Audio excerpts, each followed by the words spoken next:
ഇന്നത്തെ വീഡിയോയിൽ double A paper എങ്ങനെയാണ് കുറച്ചുകൂടി നന്നായിട്ട് പഠിക്കാം അല്ലെങ്കിൽ ഏതൊക്കെ ഏരിയാസ് ആണ് ലൈക്ക് ഫോക്കസ് ആക്കേണ്ടത് എന്ന് നോക്കി നോക്കാം. അപ്പോൾ എൻ്റെ വീഡിയോ നിങ്ങൾ ഫസ്റ്റ് ആയിട്ടാണ് കാണുന്നതെന്നുണ്ടെങ്കിൽ മൈ നെയിം ഈസ് റിൻഷ, ഞാനൊരു ACCA സ്റ്റുഡൻ്റ് ആണ്. ഡബിൾ എ പേപ്പറിനെ കുറിച്ച് നമുക്ക് ആദ്യം പറയാം.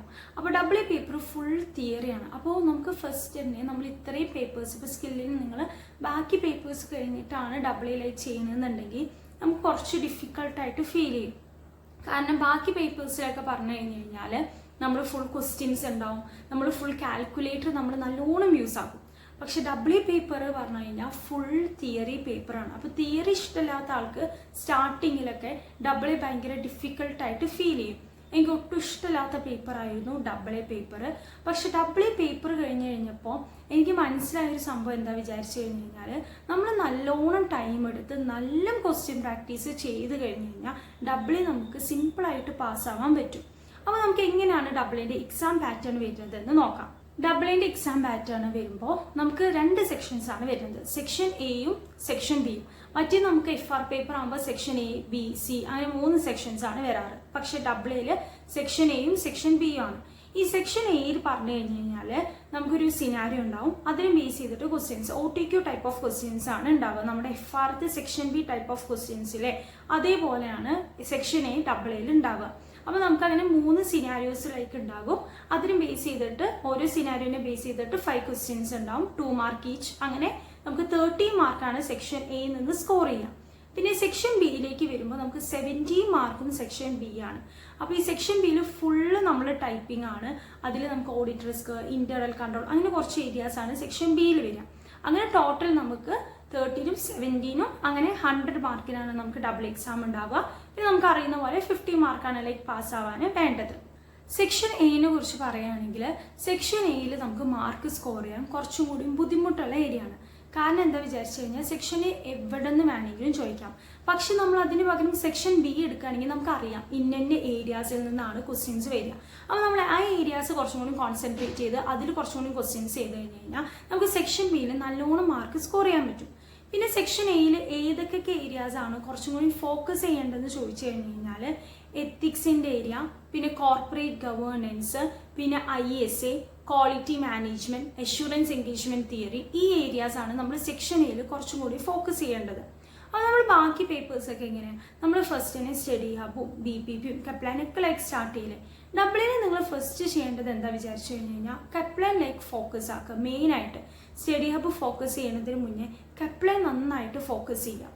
കപ്ലാൻ ഫോക്കസ് ചെയ്യുക പറഞ്ഞു കഴിഞ്ഞ് കഴിഞ്ഞാൽ നമ്മൾ 70 മാർക്കിൻ്റെ ഏരിയാസ് ഇല്ലേ അതത്തെ ക്വസ്റ്റ്യൻസ് ലൈക്ക് കപ്ലാനത്തെ നല്ലോണം ചെയ്യാം. നമ്മൾ എല്ലാ ക്വസ്റ്റ്യൻസും കപ്ലാനത്തെ 3 വട്ടമെങ്കിലും ചെയ്തിരിക്കണം. അപ്പോൾ 3 വട്ടം ചെയ്യാൻ പറഞ്ഞു കഴിഞ്ഞ് കഴിഞ്ഞാൽ കണ്ടിന്യൂസ്ലി 3 വട്ടം ചെയ്യില്ല. അപ്പോൾ നമ്മളത് കാണാതെ പഠിക്കുന്ന പോലെയാവും. കൺസെപ്റ്റ് ക്ലിയർ ആവാണ്ട് ഒറ്റയടിക്ക് 3 വട്ടം ചെയ്ത് കഴിഞ്ഞ് കഴിഞ്ഞാൽ നമ്മുടെ ബ്രെയിനിലേക്ക് നമുക്ക് ലൈക്ക് കാണാതെ പഠിക്കുന്ന ഒരു എഫക്റ്റാണ് വരിക. അതായത് നമ്മളൊരു ക്വസ്റ്റ്യൻ എടുക്കുക, അത് രാവിലെ ചെയ്യുക, പിന്നെ ഉച്ചയ്ക്ക് ചെയ്യുക, പിന്നെ പിറ്റേ ദിവസം ലൈക്ക് ചെയ്യുക സെയിം ക്വസ്റ്റ്യൻ. അപ്പോൾ നമുക്ക് ആ ക്വസ്റ്റ്യന് പക്കയാവും, അതിൻ്റെ കൺസെപ്റ്റ് അതിൻ്റെ പോയിന്റ്സ് ഒക്കെ നമുക്ക് പെർഫെക്റ്റ് ആവും. അപ്പോൾ നമുക്ക് ഏതൊക്കെ ഏരിയാസ് ആണ് സെക്ഷൻ ബിയിൽ ടെസ്റ്റ് ചെയ്യുക എന്ന് നോക്കാം. ഈ സെക്ഷൻ ബിയിൽ ഡിസ്ക്രിപ്റ്റീവ് ടൈപ്പ് ഓഫ് ക്വസ്റ്റ്യൻസ് ആണ് നമുക്ക് ഉണ്ടാവുക. അപ്പോൾ 2 20 മാർക്കിൻ്റെ ക്വസ്റ്റ്യനും ഒരു 30 മാർക്കിൻ്റെ ക്വസ്റ്റ്യൻസും ആണ് നമുക്ക് സെക്ഷൻ ബിയിൽ ഉണ്ടാവുക. അപ്പോൾ സെക്ഷൻ ബി ഒന്നില്ലെങ്കിൽ 30 മാർക്ക്, ഒരു 30 മാർക്കിൻ്റെ ക്വസ്റ്റ്യൻ ആണ് ഉണ്ടാവുക. ഒന്നില്ലെങ്കിൽ 30 മാർക്കിൻ്റെ ക്വസ്റ്റ്യൻ നമുക്ക് ഇന്റേണൽ കൺട്രോൾ എന്നായിരിക്കും ചോദിക്കുക, അല്ലെങ്കിൽ ഓഡിറ്റ് റിസ്ക് എന്നായിരിക്കും ചോദിക്കുക. അപ്പോൾ ഇത് ഏതെങ്കിലും ഒരു ഏരിയ എന്നായിരിക്കും 30 മാർക്ക് വരിക. എന്തായാലും ഇന്റേണൽ കൺട്രോളിൻ്റെ ക്വസ്റ്റ്യനും ഓഡിറ്റ് റിസ്കിൻ്റെ ക്വസ്റ്റ്യനും ഉണ്ടാവും. പക്ഷെ ഒന്നില്ലെങ്കിൽ ഓഡിറ്റ് റിസ്ക് ആയിരിക്കും 30 മാർക്ക്, അല്ലെങ്കിൽ ഇന്റേണൽ കൺട്രോൾ ആയിരിക്കും 30 മാർക്കായിട്ട് ചോദിക്കാം. പിന്നെ സബ്സ്റ്റാൻറ്റീവ് പ്രൊസീജിയേഴ്സ് എന്തായാലും സെക്ഷൻ ബിയിൽ ഉണ്ടാവും. ഈ സബ്സ്റ്റാൻറ്റീവ് പ്രൊസീജിയേഴ്സിൻ്റെ ഒപ്പം വരുന്ന ഒരു ക്വസ്റ്റ്യൻ ആണ് റിപ്പോർട്ടിംഗ്. ആ ഏരിയ, ഈ 3-4 ഏരിയാസ് നിങ്ങൾ എന്തായാലും മാക്സിമം ക്വസ്റ്റ്യൻ പ്രാക്ടീസ് ചെയ്യണം. ഈ ഓഡിറ്റ് റിസ്ക്കും ഇന്റേണൽ കൺട്രോളും കുറച്ചും കൂടി ഈസിയാണ്. അപ്പോൾ നമുക്ക് സ്റ്റാർട്ടിങ്ങിൽ ചിലപ്പോൾ ഓഡിറ്റ് റിസ്ക്കും ഇന്റേണൽ കൺട്രോൾ ആയിരിക്കും ക്ലാസ് ഉണ്ടാവുക. അപ്പോൾ അത് നന്നായിട്ട് അതിൽ ലൈക്ക് റിപ്പീറ്റഡ് ആയിട്ട് വരുന്ന പോയിന്റ്സ് ഉണ്ടാവും. അപ്പോൾ ഇപ്പം നിങ്ങൾ കപ്ലാനത്തെ ഈ ഓഡിറ്റ് റിസ്കിൻ്റെ ഇന്റേണൽ കൺട്രോളിൽ ക്വസ്റ്റ്യൻസ് ചെയ്യുമ്പോൾ തന്നെ നമുക്ക് മനസ്സിലാവും ഈ ചില ക്വസ്റ്റ്യൻസിലുള്ള സെയിം പോയിന്റ് തന്നെ അടുത്ത ക്വസ്റ്റ്യനിൽ ഉണ്ടാകും. അപ്പോൾ അത് ഞാൻ പറഞ്ഞത് ക്വസ്റ്റ്യൻസ് നമ്മൾ 3 വട്ടം ചെയ്ത് കഴിഞ്ഞ് കഴിഞ്ഞാൽ നല്ല എഫക്റ്റീവായിരിക്കും. പിന്നെ എനിക്ക് കുറച്ചും കൂടിയും ടഫായി തോന്നിയ ഏരിയ ആയിരുന്നു സബ്സ്റ്റാൻറ്റീവ് പ്രൊസീജിയേഴ്സ്. സബ്സ്റ്റാൻറ്റീവ് പ്രൊസീജിയേഴ്സിൽ കുറേ ടോപ്പിക് വരും. ഞാൻ ആ ടോപ്പിക്സിലേക്ക് കാണിച്ചു തരാം. അതെന്തായാലും ആ ഏരിയാസിൽ ലൈക്ക് നിങ്ങൾ എന്തായാലും അതിൽ നിന്നുള്ള സബ്സ്റ്റാൻറ്റീവ് പ്രൊസീജിയേഴ്സ് എന്തായാലും പഠിക്കുക.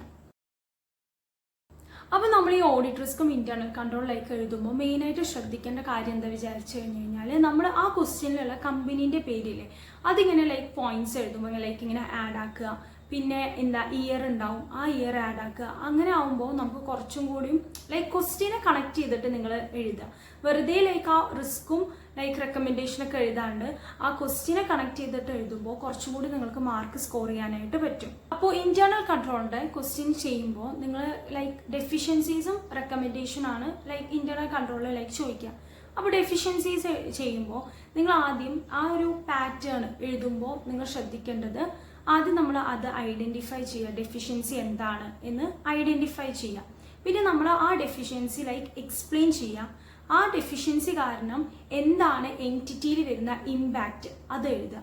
പിന്നെ റെക്കമെൻഡേഷനിൽ വരുമ്പോൾ എന്താണ് ചെയ്യേണ്ടത് അത് വേണം നിങ്ങൾ എഴുതാൻ വേണ്ടിയിട്ട്. അപ്പോൾ ഇങ്ങനെ ഒരു രീതിയിൽ എഴുതി കഴിഞ്ഞ് കഴിഞ്ഞാൽ നിങ്ങൾക്ക് കുറച്ചും കൂടി മാർക്ക് സ്കോർ ചെയ്യാനും പിന്നെ നിങ്ങൾക്ക് എഴുതാനും കുറച്ചും കൂടി സുഖമായിരിക്കും. ഈ ഒരു 3 പോയിന്റ്സിലേക്ക് ആലോചിച്ച് കഴിഞ്ഞ് കഴിഞ്ഞാൽ പിന്നെ ഇന്റേണൽ കൺട്രോളിൽ വരുന്നതാണ് ഡയറക്റ്റ് കൺട്രോളും ടെസ്റ്റ് ഓഫ് കൺട്രോളും.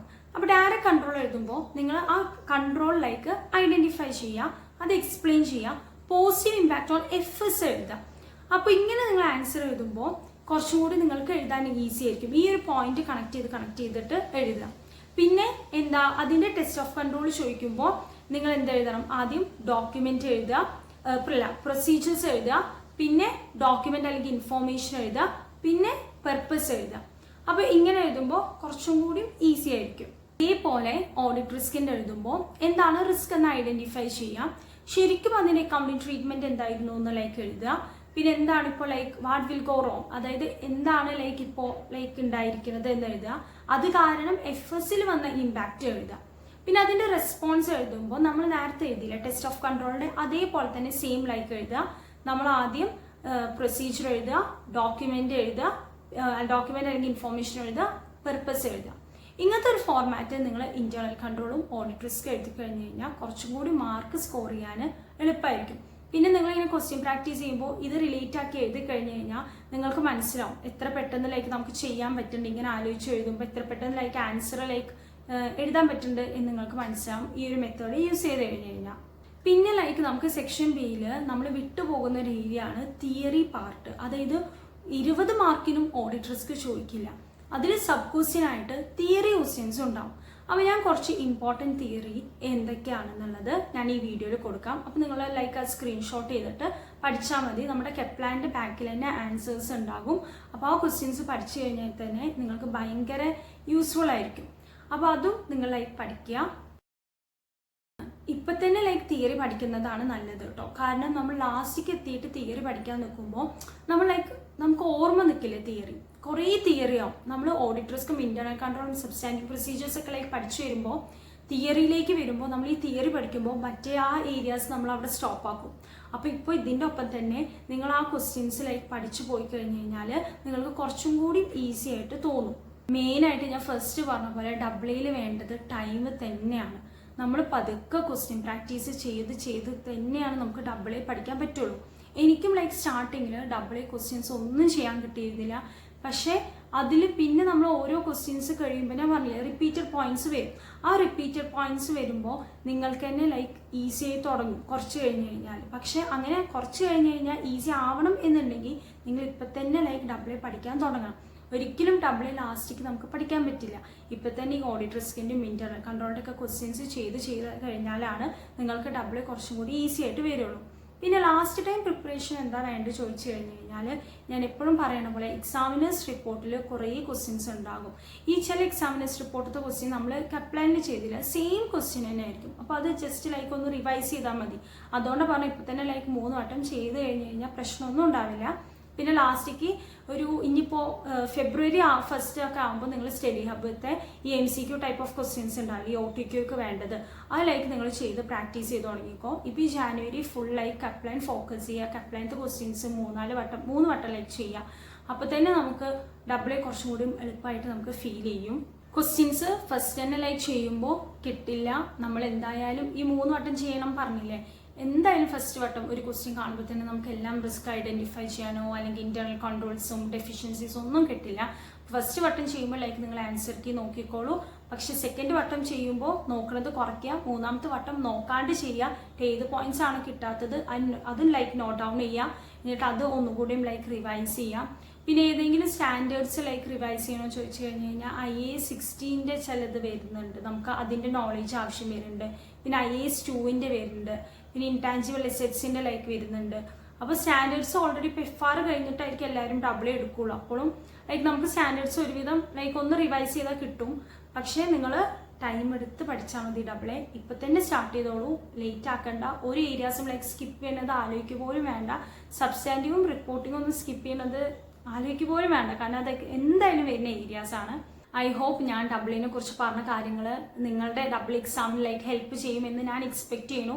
നിങ്ങൾക്ക് എന്തെങ്കിലും ഡൗട്ട് ഉണ്ടെങ്കിൽ നിങ്ങൾക്ക് എൻ്റെ ഇൻസ്റ്റയിൽ ലൈക്ക് മെസ്സേജ് അയക്കാം, അല്ലെങ്കിൽ കമൻറ്റ് ബോക്സിൽ ഇട്ടാൽ മതി. ഞാൻ എന്തായാലും റിപ്ലൈ തരുന്നതായിരിക്കും. അപ്പോൾ നമുക്ക് നെക്സ്റ്റ് വീഡിയോയിൽ കാണാം. ബൈ.